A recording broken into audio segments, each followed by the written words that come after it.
Hi guys, welcome back to Food Travel Company. In today's video, I'm showing you an amazing place called Sonora which makes Korean dessert called bingsu.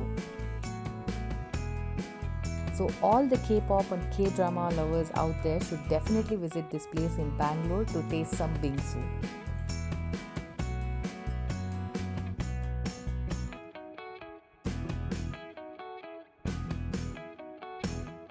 Bingsu is a shaved ice dessert with sweet toppings that may include chopped fruits, condensed milk, fruit syrup, and red beans.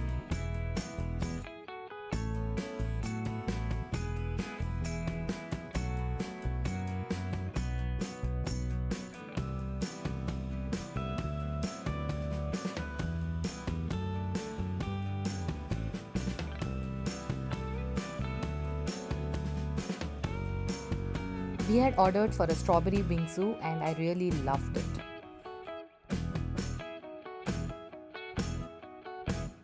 This place also makes shakes, fresh baked waffles, and some snacks.